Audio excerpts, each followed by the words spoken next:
അൽഹംദുലില്ലാ അസ്സലാത്തു വസ്സലാമു അലാ റസൂലില്ലാ.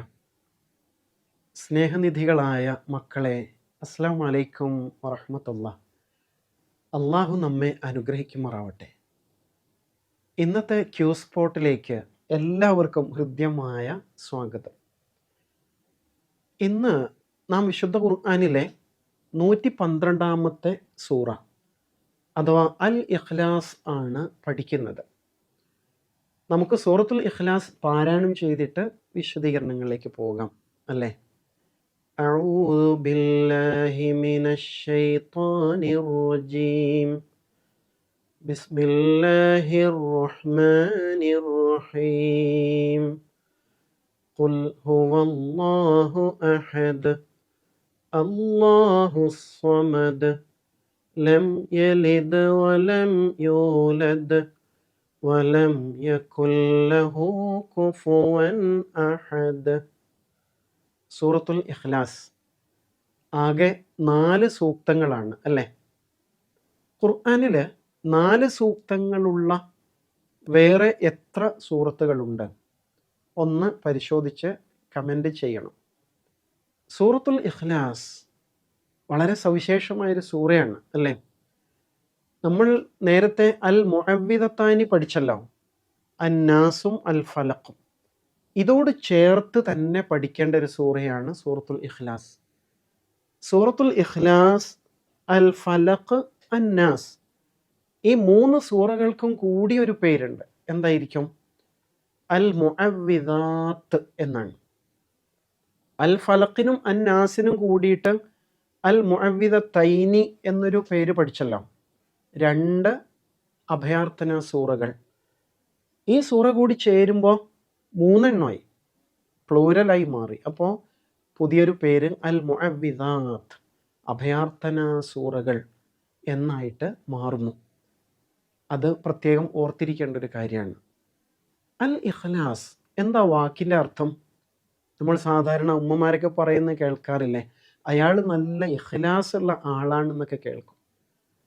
അഖ്ലസ എന്ന് പറഞ്ഞാൽ രക്ഷപ്പെടുത്തി എന്നാണ് അർത്ഥം. ഒന്നിനെ മറ്റൊന്നിൽ നിന്ന് രക്ഷപ്പെടുത്തുക, ഒന്നിനെ അത് മാത്രമാക്കി മാറ്റുക, ബാക്കി എല്ലാത്തിൽ നിന്ന് ഒഴിവാക്കിയെടുക്കുക. പണ്ടൊക്കെ അരിയിൽ ധാരാളം കല്ലുണ്ടാവുമായിരുന്നു, റേഷൻ കടയിൽ നിന്ന് വാങ്ങിച്ചുകൊണ്ട് വന്നല്ലേ. അപ്പോൾ ഉമ്മമാരിങ്ങനെ ഇരുന്ന് കല്ല് പെറുക്കി പെറുക്കി അരി മാത്രമാക്കി മാറ്റും, കല്ല് ഒഴിവാക്കിയിട്ട് അരി മാത്രമാക്കുക. ശരിക്കും അതാണ് ഇഖ്ലാസ്. മലയാളത്തിൽ നിഷ്കളങ്കം എന്ന് പറയും. കളങ്കമില്ലാത്തത് എന്നാണ് അതിൻ്റെ അർത്ഥം. കളങ്കമില്ലാത്തത്. ഇവിടെ എന്തായിരിക്കും ഉദ്ദേശം? കളങ്കമില്ലാത്ത വിശ്വാസം എന്നതാണ്. അള്ളാഹുവിലുള്ള വിശ്വാസം അങ്ങനെ ആവണ്ടേ? അങ്ങനെ ആവണം, നല്ല ക്രിസ്റ്റൽ ക്ലിയർ ആവണം അല്ലേ. സ്ഫടികം പോലെ, കണ്ണാടിയിൽ നോക്കും പോലെ. കണ്ണാടിയിൽ നോക്കിയാൽ എന്താ കാണുക? ഞാൻ എങ്ങനെയാണോ അങ്ങനെ തന്നെയാണ് കാണുക. ഇതേപോലെ അള്ളാഹുവിൽ എങ്ങനെയാണോ വിശ്വസിക്കേണ്ടത് അങ്ങനെ വിശ്വസിക്കുന്ന നല്ല തെളിച്ചമുള്ള ഈമാനിനാണ്, വിശ്വാസത്തിനാണ് ഇവിടെ അൽ ഇഖ്ലാസ് എന്ന വാക്ക് ഉപയോഗിച്ചിരിക്കുന്നത്. ഇംഗ്ലീഷിൽ വൺനെസ് എന്നാണ് ചില തഫ്സീറുകളിൽ അർത്ഥം കൊടുത്തത്. Oneness of God. വൺനെസ് എന്ന് പറഞ്ഞാൽ ഏകത്വം എന്നാണ്. അവൻ മാത്രം, വേറെ ഒന്നുമില്ല എന്ന രൂപത്തിൽ അള്ളാഹു മാത്രം എന്ന ഉദ്ദേശത്തിലാണ് വൺനെസ് എന്ന വാക്ക് ഉപയോഗിച്ചിരിക്കുന്നത്. അൽ ഇഖ്ലാസ്, അൽ കഴിഞ്ഞിട്ട് ഈ കൊണ്ടാണ് തുടങ്ങുന്നത് അല്ലേ. നമുക്കൊന്നുകൂടി ഖുർആൻ പരിശോധിച്ചാലോ. അൽ കഴിഞ്ഞിട്ട് ഈ കൊണ്ട് സ്റ്റാർട്ട് ചെയ്യുന്ന ഏതൊക്കെ സൂറത്തുകളുണ്ട് ഖുർആനിൽ? അങ്ങനെ ഒന്ന് പരിശോധിക്കാൻ വേണ്ടിയിട്ട് പ്രത്യേകം ശ്രദ്ധിക്കുക. സൂറത്തുൽ ഇഖ്ലാസിന് വേറെയും ചില പേരുകളുണ്ട്. എന്താണ്? ഒന്ന് അൽ അസാസ് എന്നതാണ്. അസാസ് എന്ന് പറഞ്ഞാൽ ഫൗണ്ടേഷൻ എന്നാണ് അർത്ഥം. നമ്മുടെ വിശ്വാസത്തിൻ്റെ അടിത്തറ ഉൾക്കൊള്ളുന്ന സൂറയാണിത്. പിന്നെ തൗഹീദ് എന്ന് ചിലർ അഭിപ്രായപ്പെട്ടിട്ടുണ്ട്, ഏകത്വത്തെക്കുറിച്ച് പറയുന്ന സൂറ. പിന്നെ സ്വമദ്, ഇതിൽ തന്നെയുള്ള ഒരു വാക്കാണല്ലോ, ആ വാക്ക് ഈ സൂറയുടെ പേരായിട്ട് ചിലർ പറഞ്ഞിട്ടുണ്ട്. ഹദീസുകളിൽ ഖുൽ ഹുവല്ലാഹു അഹദ് എന്ന് തന്നെ ഈ സൂറയുടെ പേരായിട്ട് വന്നത് കാണാം. ഏതായാലും ഇതെല്ലാം ഈ സൂറയുടെ ശ്രേഷ്ഠതയാണ് കുറിക്കുന്നത്. നമ്മൾ നേരത്തെ മനസ്സിലാക്കിയതുപോലെ കുൽ കൊണ്ട് തുടങ്ങുന്ന 5 സൂറകളിൽ നാം പഠിക്കുന്ന 3-ാമത്തെ സൂറയാണിത് അല്ലേ. ഇനി 2 സൂറകൾ കൂടിയാണ് കുൽ കൊണ്ട് തുടങ്ങുന്നതായിട്ട് നമുക്ക് പഠിക്കേണ്ടതുള്ളൂ. കുൽ ഹുവല്ലാഹു അഹദ് എന്നാണ് തുടക്കം. അപ്പോൾ ഈ സൂറയ്ക്ക് ഒരുപാട് ശ്രേഷ്ഠതകളുണ്ട്. നേരത്തെ സൂചിപ്പിച്ച പോലെ ഉറങ്ങാൻ കിടക്കുമ്പോൾ ഓതിയിട്ട് ശരീരത്തിൽ തടവേണ്ട സൂറകളിൽ ഒന്നാണ് ഈ സൂറ എന്നതാണ് ഒരു പ്രത്യേകത. ഈ സൂറയെ റസൂൽ സല്ലല്ലാഹു അലൈഹി വസല്ലം വിശേഷിപ്പിച്ച ഒരു പ്രയോഗം എന്താണെന്നറിയോ? സുലുസുൽ ഖുർആൻ എന്നാണ്. സലാസ 3 സുലുസ് എന്ന് പറഞ്ഞാൽ 1/3 എന്നാണ്. 1/3 ആണ് അല്ലേ. സുലുസുൽ ഖുർആൻ, ഖുർആനിൻ്റെ 1/3 എന്നാണ് പ്രയോഗിച്ചത്. എന്താ അതിൻ്റെ ഉദ്ദേശം? അതിൻ്റെ ഉദ്ദേശം നേരത്തെ സൂറത്തുൽ ഫാത്തിഹയിൽ നമ്മളൊരു കാര്യം പറഞ്ഞിരുന്നു. എന്താ പറഞ്ഞതെന്നറിയാം? വിശുദ്ധ ഖുർആനിൻ്റെ മൊത്തം കണ്ടന്റ് നമുക്ക് 3 പോയിന്റുകളിലായിട്ട് ഒതുക്കി പറയാം. ഇസ്ലാമിൻ്റെ കണ്ടന്റും അത് തന്നെയാണ്. എന്തായിരുന്നു? തൗഹീദ്, ആഖിറ, റിസാല അല്ലേ. ഏകദൈവത്വം, പരലോകം, പ്രവാചകത്വം. ഈ 3 പോയിന്റുകളിൽ സൂറത്തുൽ ഇഖ്ലാസിൽ എന്തിനെ കുറിച്ചാണ് പറയുന്നത്? സൂറത്തുൽ ഇഖ്ലാസിൽ തൗഹീദിനെ കുറിച്ചാണ് പറയുന്നത്. അപ്പോൾ ഈ 1/3 ഈ സൂറ. അതാണ് സുലുസുൽ ഖുർആൻ എന്നതുകൊണ്ട് ഉദ്ദേശിക്കുന്നത്. അതിന് വേറെയും വ്യാഖ്യാനം വന്നിട്ടുണ്ട്. എന്താണെന്നറിയോ? അപ്പോൾ ഈ സൂറ ഖുർആനിൻ്റെ 1/3 നമ്മൾ ഈ സൂറ 3 തവണ ഓതിയാൽ എന്ത് സംഭവിക്കും? ഖുർആൻ മുഴുവനും ഓതിയതിന് തുല്യമാകും. ഒരിക്കൽ റസൂൽ സല്ലല്ലാഹു അലൈഹി വസല്ലം സഹാബത്തിനോട് ചോദിക്കുന്നുണ്ട്, നിങ്ങൾക്ക് ആർക്കെങ്കിലും ഒറ്റ രാത്രി കൊണ്ട് വിശുദ്ധ ഖുർആൻ മുഴുവനും ഓതി തീർക്കാൻ പറ്റുമോ? സഹാബത്ത് പറഞ്ഞു, അത് ഭയങ്കര ബുദ്ധിമുട്ടാണല്ലോ റസൂലേ. അപ്പോഴാണ് റസൂൽ സല്ലല്ലാഹു അലൈഹി വസല്ലം ഇങ്ങനെ പറഞ്ഞു കൊടുത്തത്, സുലുസുൽ ഖുർആൻ സൂറ അൽ ഇഖ്ലാസ് ഖുർആനിൻ്റെ 1/3. അപ്പോൾ 3 തവണ ഇത് പാരായണം ചെയ്താൽ മുഴുവൻ ഖുർആൻ പാരായണം ചെയ്തതിന് തുല്യമാകും എന്ന നിലയ്ക്ക് അതിനെക്കുറിച്ച് പറയപ്പെട്ടിട്ടുണ്ട്. സുലുസുൽ ഖുർആൻ. മറ്റൊരു കാര്യം, കുൽ കൊണ്ട് തുടങ്ങുന്ന ഇനി നമുക്ക് പഠിക്കാനുള്ളൊരു സൂറയില്ലേ, 109-ാമത്തെ സൂറ ഏതാണ്? കുൽ യാ അയ്യുഹൽ കാഫിറൂൻ അല്ലേ. സൂറത്തുൽ കാഫിറൂനും സൂറത്തുൽ ഇഖ്ലാസും ഇണകളാണ്, പരസ്പര ബന്ധമുള്ള സൂറകളാണ്. അങ്ങനെ ചില സൂറകളുടെ ഖുർആനിൽ ട്വിൻസ് ആയിട്ട് ഇണകളായിട്ടുള്ള ചില സൂറത്തുകൾ ഖുർആനിൽ കാണാം. അതിൻ്റെ ഒരു ലിസ്റ്റ് നിങ്ങൾ തയ്യാറാക്കൂലേ? ഉദാഹരണത്തിന് സൂറ അൽ അലയും സൂറത്തുൽ ഗാഷിയയും ഇണകളാണ്. പിന്നെ ഏതാ അതുപോലെ?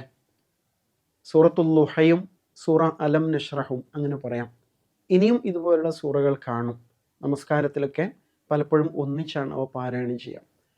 അപ്പോൾ സൂറത്തുൽ കാഫിറൂനും സൂറത്തുൽ ഇഖ്ലാസും ഇണകളാണ്. പല നമസ്കാരങ്ങളിലും ഇവ രണ്ടും ചേർത്ത് പാരായണം ചെയ്യാൻ ഓരോ റക്അത്തുകളിലായിട്ട് ഓതാൻ റസൂൽ സല്ലല്ലാഹു അലൈഹി വസല്ലം പഠിപ്പിച്ചിട്ടുണ്ട്. പറയാമോ ഏതെങ്കിലും ഒരു നമസ്കാരം? ഒന്ന് വിത്ര നമസ്കാരമാണ് അല്ലേ. സൂറത്തുൽ കാഫിറൂനും സൂറത്തുൽ ഇഖ്ലാസും പാരായണം ചെയ്യാറുണ്ട്. അതേപോലെ തവാഫ് ഉണ്ടല്ലോ, ഉംറയിലും ഹജ്ജിലും ഒക്കെ നിർവഹിക്കുന്ന കഅബ തവാഫ് ചെയ്യില്ലേ, തവാഫ്. ആ തവാഫിന് ശേഷം 2 റക്അത്ത് നമസ്കാരമുണ്ട് ഇവിടെ മഖാമു ഇബ്രാഹിം എന്ന ആ സ്തൂപത്തിൻ്റെ പിറകിലായിട്ട്. ആ നമസ്കാരത്തിൽ 1-ാമത്തെ റക്അത്തിൽ അൽ കാഫിറൂനും 2-ാമത്തേതിൽ അൽ ഇഖ്ലാസും പാരായണം ചെയ്യൽ സുന്നത്താണ്. ഇതേപോലെ മഗ്രിബിന് ശേഷമുള്ള സുന്നത്ത് നമസ്കാരം, പിന്നെ വെള്ളിയാഴ്ച രാവിൽ അഥവാ വ്യാഴാഴ്ച മഗ്രിബ് നമസ്കാരത്തിൽ, ഇങ്ങനെ പല നമസ്കാരങ്ങളിലും ഇങ്ങനെ പാരായണം ചെയ്യപ്പെടാറുണ്ട്. അപ്പോൾ എന്തുകൊണ്ടാണ് ഈ 2 സൂറകളെ പരസ്പരം കണക്റ്റ് ചെയ്തത്? അതിൻ്റെ പിന്നിൽ വല്ല ഉദ്ദേശമുണ്ടോ എന്ന് ആലോചിക്കുമ്പോൾ വലിയൊരു പോയിന്റ് നമുക്ക് കിട്ടും. സൂറത്തുൽ കാഫിറൂനിൻ്റെ മൊത്തത്തിലുള്ള ആശയം എന്താണെന്നറിയാം? എന്താണ്? അള്ളാഹുവിന് അല്ലാതെ ഇബാദത്ത് ചെയ്യുകയില്ല, അള്ളാഹു അല്ലാതെ ഇലാഹില്ല എന്നാണ്. സൂറത്തുൽ ഇഖ്ലാസിൽ എന്താ പറയുന്നത്? അള്ളാഹു മാത്രമാണ് ആരാധ്യൻ എന്നാ പറയുന്നത്. അപ്പം ശരിക്കും ലാ ഇലാഹ ഇല്ലല്ലാഹ് ഇല്ലേ, എന്താ അതിൻ്റെ അർത്ഥം? അള്ളാഹു അല്ലാതെ ആരാധ്യനില്ല, അള്ളാഹു അല്ലാതെ ഇലാഹ് ഇല്ല എന്നാണ്. ഇതിന് 2 വശമുണ്ട്. ലാ ഇലാഹ അതിൻ്റെ നെഗറ്റീവായിട്ടുള്ള വശമാണ്, ഇല്ലല്ലാ അതിൻ്റെ പോസിറ്റീവായിട്ടുള്ള വശമാണ് അല്ലേ. ലാ ഇലാഹ ഒരു ഇലാഹും ഇല്ല, ഒരു ആരാധ്യനും ഇല്ല, ഇല്ലല്ലാ അള്ളാഹു അല്ലാതെ. അപ്പോൾ സൂറത്തുൽ കാഫിറൂനിൽ ലാ ഇലാഹയാണ് പറയുന്നത്, വേറെ ഒരു ഇലാഹു ഇല്ല, ഇല്ലല്ലാ അള്ളാഹു അല്ലാതെ എന്ന് സൂറത്തുൽ ഇഖ്ലാസിലും പറയും.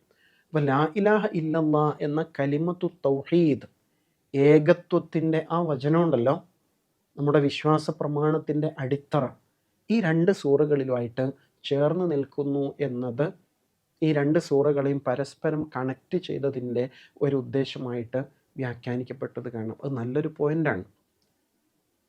അതേപോലെ ഈ സൂറയുടെ പ്രാധാന്യം മനസ്സിലാക്കുന്ന ഒരു സംഭവമുണ്ട്.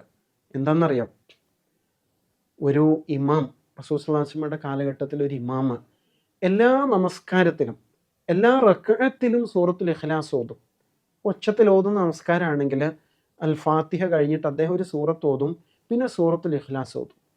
ഇങ്ങനെ എല്ലാ റക്അത്തിലും സൂറത്തുൽ ഇഖ്ലാസ് ഓതിക്കൊണ്ടിരുന്നപ്പോൾ സ്വഹാബിമാർക്ക് സംശയം, ഇങ്ങനെ ഓതാൻ പാടുണ്ടോ?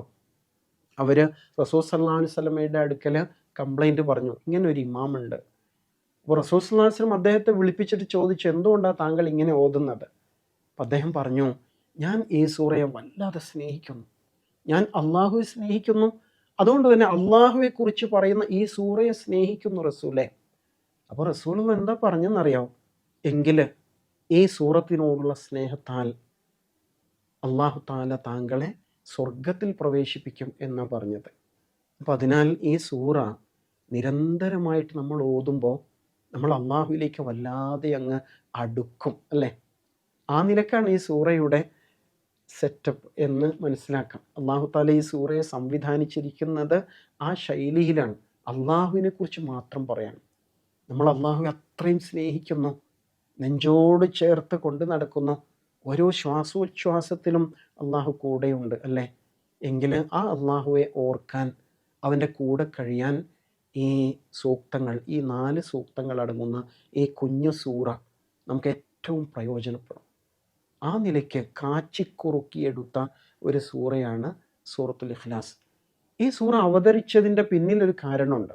നേരത്തെ പറഞ്ഞില്ലേ, സബബുൻ നുസൂൽ, അവതരണ കാരണം എന്താണെന്നറിയാം.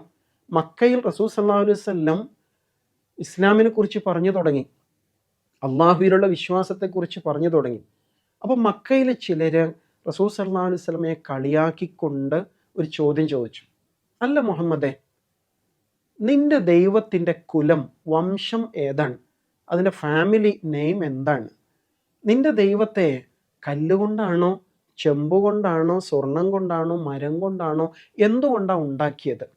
അവർക്ക് അങ്ങനെയുള്ള ദൈവങ്ങളെ കുറിച്ചാണല്ലോ അറിയാം. ഓരോ കുടുംബത്തിനും ഓരോ ദൈവങ്ങളാണെന്ന് അല്ലേ. കഅബയുടെ അകത്ത് തന്നെ 360 ദൈവങ്ങൾ പ്രതിഷ്ഠിക്കപ്പെട്ടിരിക്കുന്നു. ആലോചിച്ച് നോക്കൂ. അവ പല ലോഹങ്ങൾ കൊണ്ടും മരം കൊണ്ടൊക്കെ ഉണ്ടാക്കിയതാണ്, കല്ലിലൊക്കെ കൊത്തിയെടുത്തതാണ്. അതുകൊണ്ട് അവർ ചോദിച്ചത്, നിന്റെ ദൈവത്തെ എങ്ങനെ ഉണ്ടാക്കിയതാണ്? ശരിക്കതൊരു കളിയാക്കി ചോദ്യമാണ്. പക്ഷെ അള്ളാഹു താല അതിന് ആ ചാൻസ് ഉപയോഗപ്പെടുത്തിയിട്ട് കൃത്യമായിട്ട് മറുപടി കൊടുക്കാൻ ഈ സൂറയിലൂടെ. ആരാണ് അള്ളാഹു? അവനങ്ങനെ കാണാൻ കഴിയുന്നവനല്ല, അവൻ ഏതെങ്കിലും ഒരു കുടുംബത്തിൻ്റെയോ ഗോത്രത്തിൻ്റെയോ ദൈവമല്ല, ഈ പ്രപഞ്ചങ്ങളുടെ നാഥനാണ്, അവൻ ഏകനാണ്, അവൻ എല്ലാത്തിലും നിറഞ്ഞു നിൽക്കുന്ന, ആരെയും ആശ്രയിക്കാത്തവനാണ്, അവന് തുല്യമായിട്ടൊന്നുമേ ഇല്ല എന്ന് അള്ളാഹു സുബ്ഹാനഹു തആല വളരെ സുന്ദരമായിട്ട് അള്ളാഹുവെ ചുരുങ്ങിയ വാക്കുകളിൽ അവതരിപ്പിക്കുന്നു എന്നതാണ് സൂറത്തുൽ ഇഖ്ലാസിൻ്റെ ഏറ്റവും വലിയ പ്രത്യേകത. ഇൻഷാ അല്ലാഹ് അടുത്ത ക്ലാസ്സിൽ നമുക്ക് സൂറത്തുൽ ഇഖ്ലാസിലേക്ക് പ്രവേശിക്കാം. അള്ളാഹു സുബ്ഹാനഹു തആല വിശുദ്ധ ഖുർആനിനോടൊപ്പമുള്ള നമ്മുടെ ഈ യാത്ര സ്വീകരിക്കുമാറാവട്ടെ. വ ആഖിറു ദഅവാന അനിൽ ഹംദുലില്ലാഹി റബ്ബിൽ ആലമീൻ. അസ്സലാമു അലൈക്കും വറഹ്മത്തുള്ളാഹി.